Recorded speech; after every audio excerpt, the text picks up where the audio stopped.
Pemirsa, hingga hari ini gempa susulan masih terus terjadi pasca gempa bumi magnitudo 7,7 yang melanda NTT pada Sabtu lalu. Operasi penanganan darurat skala besar untuk mengatasi dampak bencana terus dilakukan.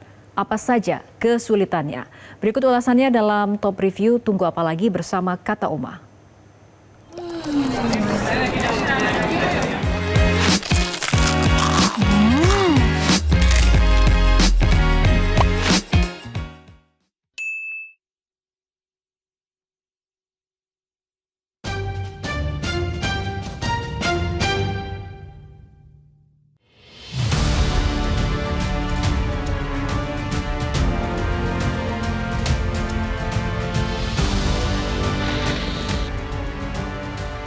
Suasana di Maumere mendadak mencekam setelah gempa susulan mengguncang Maumere pada Senin pagi. Begitu guncangan terasa, para tamu Hotel Sylvia langsung berlari keluar ruangan. Gempa susulan juga membuat warga Kabupaten Sika panik. Guncangan yang terasa saat rapat penanganan kesehatan yang dipimpin Wakil Menteri Kesehatan Benjamin Paulus Octavianus di kantor Dinas Kesehatan sontak terhenti. Peserta rapat langsung berhamburan keluar gedung untuk menyelamatkan diri. Sementara itu, dampak gempa susulan yang terus-menerus juga memaksa operasional medis di Rumah Sakit Umum Regional Hillers dipindahkan. Para pasien kini harus dirawat di bawah tenda-tenda darurat demi keamanan. Banyaknya gempa susulan yang terjadi pasca gempa bumi dangkal merupakan fenomena yang sepenuhnya wajar dan lazim terjadi. Pada jenis gempa dangkal, batuan di kerak bumi bersifat lebih rapuh, sehingga pelepasan energi utama biasanya menyisakan tegangan di area sekitar yang kemudian memicu serangkaian gempa susulan guna mencari keseimbangan tektonik yang baru. Frekuensi gempa susulan ini justru menandakan proses pelepasan sisa energi yang berlangsung secara bertahap yang seiring berjalannya waktu akan terus menurun baik dalam hal jumlah maupun kekuatannya. Terkait dengan jumlah gempa susulan. Jadi untuk sebuah gempa dengan magnitudo 7,7 kemudian lokasinya sangat dangkal, maka wajar kemudian gempa susulan itu akan sangat banyak di hari-hari awal, tapi kemudian makin lama akan semakin berkurang. Dan terkait jumlah, sebetulnya apabila jaringan pengamatan kita lebih rapat dan mampu mendeteksi dengan magnitudo yang lebih kecil, saya rasa jumlahnya mungkin bisa 2 kali lipat. Sementara itu, Basarnas mengerahkan helikopter untuk mengevakuasi 3 warga korban gempa bumi bermagnitudo 7,7 di Kabupaten Manggarai Timur, Nusa Tenggara Timur yang membutuhkan penanganan medis darurat. Evakuasi udara tersebut ditempuh menggunakan helikopter yang disiagakan di Bandara Komodo, Labuan Bajo. 3 korban tersebut salah satunya adalah seorang balita. Ketiganya mengalami fraktur atau patah tulang dan dislokasi tulang akibat guncangan gempa. Seluruh personel SAR gabungan dan potensi SAR tetap siaga penuh dalam respons laporan warga, terutama yang membutuhkan tindakan evakuasi medis darurat di wilayah terdampak seperti Manggarai Timur, Manggarai, dan Nagekeo. Lambalido, karena di sana kita mendapatkan informasi ada beberapa korban dalam kondisi fraktur dan harus kita evakuasi segera mungkin. Sambil menuju ke lokasi untuk evakuasi medis, kita juga dorong sesuai hasil koordinasi dengan Wamenkes tadi malam. Pagi ini kita dorong beberapa tenaga medis, mulai dari dokter, ada perawat, kemudian apoteker, dan logistik obat. Dan itu memang sesegera mungkin harus sampai di sana, karena kalau perjalanan dari Labuan Bajo ini untuk menuju lokasi memakan waktu lebih dari 7 jam. Dan mudah-mudahan dengan keberadaan helikopter ini kita bisa menjangkau lokasi dalam kurun waktu kira-kira 25 menit.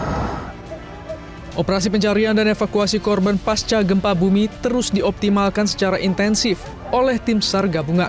Pihak Basarnas bersama TNI, Polri, dan relawan berpacu dengan waktu guna menyisir wilayah-wilayah terdampak parah, terutama di area puing-puing bangunan roboh.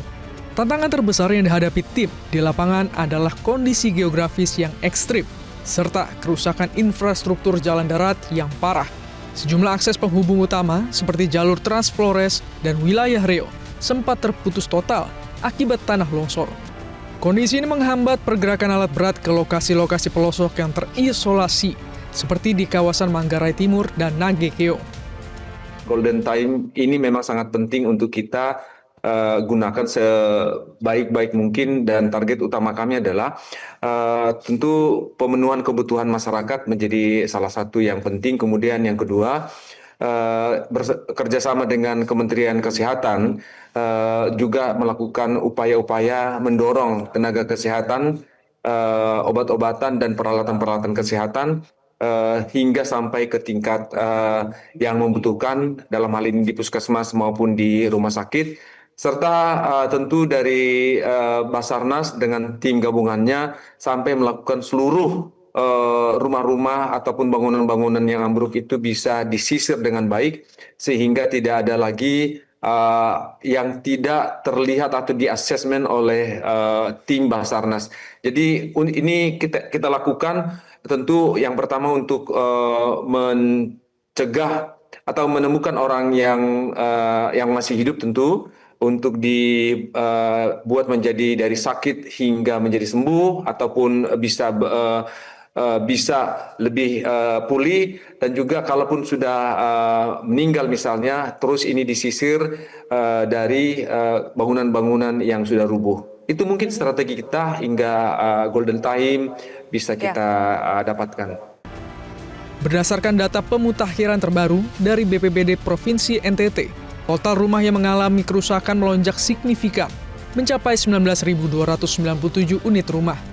Tingginya angka pengungsian tidak hanya disebabkan oleh rumah warga yang mengalami kerusakan fisik, melainkan juga dipicu oleh faktor trauma psikologis akibat ribuan rentetan gempa susulan yang masih terus terjadi. Dari jumlah pengungsi itu, yang terbanyak adalah di Kabupaten Manggarai Timur, yang mencapai 15.465 pengungsi. Mengingat masih terjadi gempa susulan, warga dianjurkan untuk tetap di pengungsian. Ya, jadi sebetulnya ada dua hal. Yang pertama adalah potensi dari gempa susulan.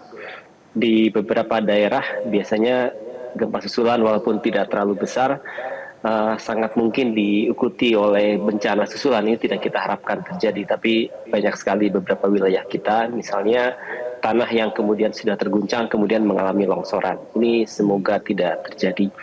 Apa yang saran kami, apa yang perlu dilakukan oleh masyarakat dan pemerintah daerah, yaitu masyarakat terutama tetap tinggal di lokasi pengungsian, dan mudah-mudahan saya yakin ini difasilitasi oleh pemerintah daerah dan pemerintah pusat.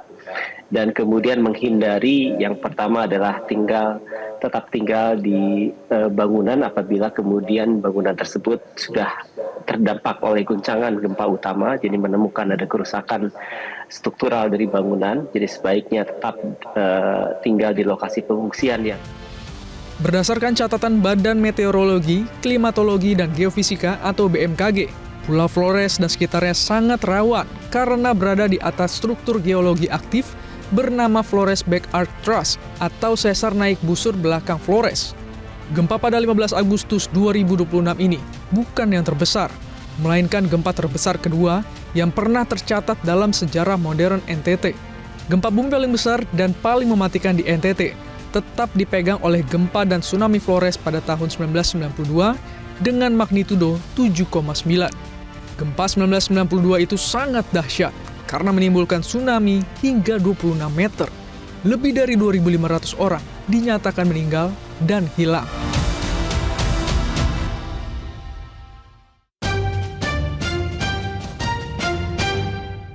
Jelajahi cara baru mendapatkan informasi. Download Metro TV Extend sekarang.